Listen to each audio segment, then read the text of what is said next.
So as an extra, I want to point out to you the following. In the first scripting examples video, I've introduced you to a code similar to this, and what I want to draw your attention to is especially the for loop.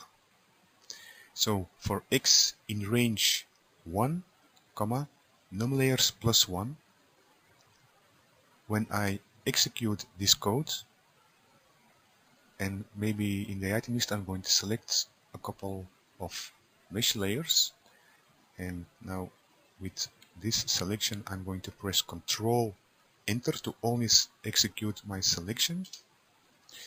Then the value of 1 in that for loop, the first time is 1, the second time 2, the third time 3, and the fourth time 4. So I have 4 mesh layers. I'm querying the foreground layers, and for x in x range from 1 to plus 1 will of course output x1, x2, x3 and x4. I suggest to pause the video if you want to copy this code.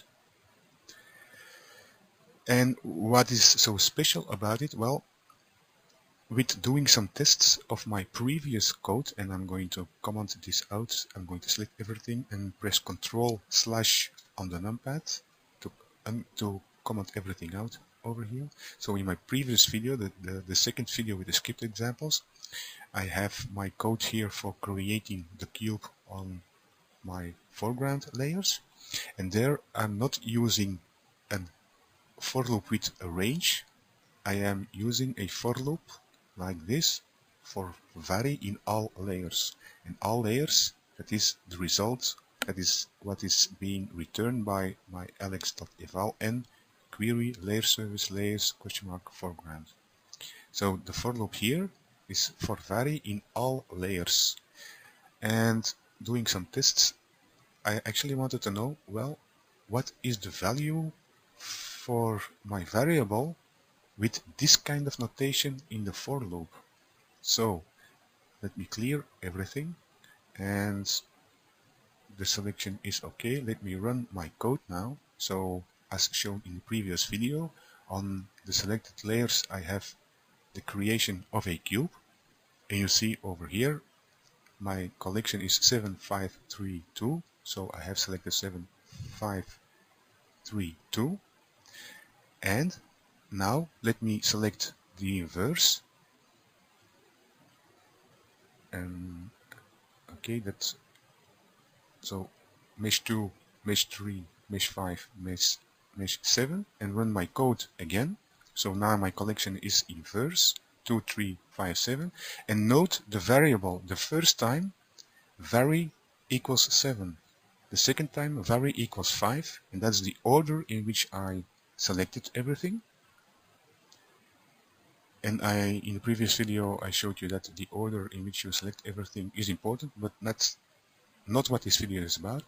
What this video is about, what I want to show you, is the value of the variable that I've named vary in a for loop with this notation.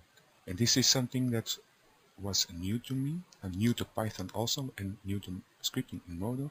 Just wanted to point that out to you. So you see, the first time it equals 7, second time 5, then 3, and then 2. And when I do a different order, then the first time my variable has a value of 2, then 3, then 5, and then 7. So this kind of notation of for loop works completely different than, and I'm going to Ctrl/ to uncomment again, works completely different than this kind of notation. So here, when this is 0, then the first time x will be 0, the second time 1, and so on.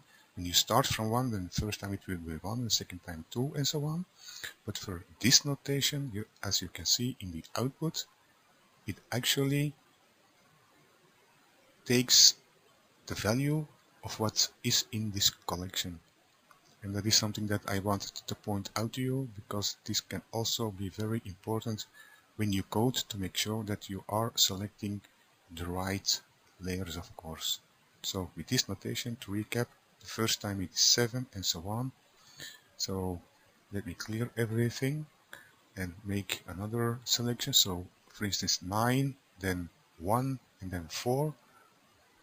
Run my code. So now my variable in the for loop first is 9, then 1 and then 4.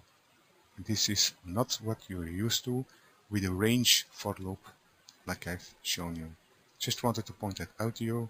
Might be very important. So I hope you found this useful. Bye for now.